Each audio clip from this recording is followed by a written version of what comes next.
ایک بندہ یہ سمجھتا ہے کہ شاید مجھ پر جادو ہو گیا ہے، لیکن بعض اوقات اس پر عصیب ہو جاتا ہے، خود بخود ہی اس کو جن کے اثرات ہو جاتے ہیں۔ اس کی مختلف وجوہات ہیں۔ بعض اوقات کہیں پیشاب کر دیا، کہ بغیر کسی وجہ کے کہیں چھڑی ہاتھ میں لی اور ایسے گھما دیا۔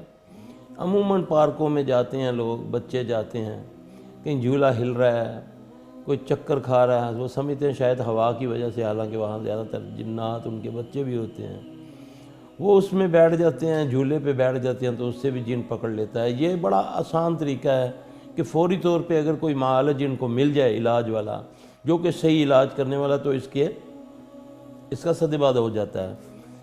لیکن یہاں پر تعویذات اور دوسرے ٹونے ٹوٹکوں میں لوگ لگ جاتے ہیں، جس کی وجہ سے مرض جو ہے یہ بڑھ جاتا ہے، پھر اس نہج پر پہنچ جاتا ہے کہ وہاں سے بہت ہی مشکل کوئی خوش نصیب ہی ہے جو واپس لوٹتا ہے۔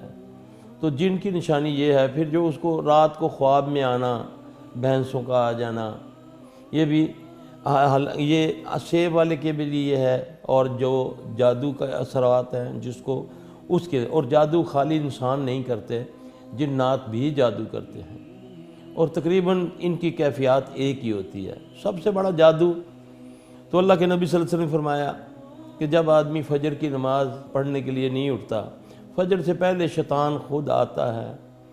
اس کے شیطان سے مراد شیطان جن، ابلیس نہیں، وہ اس ہر بندے کے گردن کے پیچھے گدی پہ 3 گرے لگاتا ہے۔ اب یہ گرے لگانا جادو ہے۔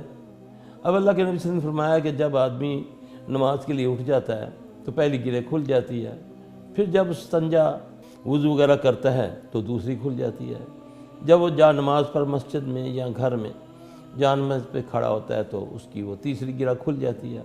اب یہ گرہ روزانہ لگتی ہے، روزانہ کھلتی ہے، یہ ایک قدرت ہے، ایک سسٹم ہے، اور آدمی اٹھتا ہی نہیں ہے، پڑھتا ہی نہیں ہے، تو پھر جب اس پر یہ اثرات ہوتے ہیں، پھر آگے آپ صلی اللہ علیہ وسلم نے فرمایا کہ جب وہ آدمی فجر نہیں پڑھتا تو شیطان اس کے منہ میں بھی پیشاب کر دیتا ہے، اس کے کان میں بھی پیشاب کر دیتا ہے۔ اب یہ تو ایک جادو قدرتی طور پہ ہو رہا ہے۔ اب اس کا توڑ کیا ہے؟ جہاں سے مرضی چلے جائیں، جدھر مرضی چلے جائیں، اس کا توڑ فجر کی نماز وقت پر ادا کرنا ہے، ورنہ ساری دنیا کے معالجین لگے رہیں، اس سے یہ اثر نہیں ختم کر سکتے۔ تو اس طرح بھی جادو ہو جاتا ہے، کوئی انسان بھی کر دیتے ہیں، کوئی جن بھی کرتے ہیں۔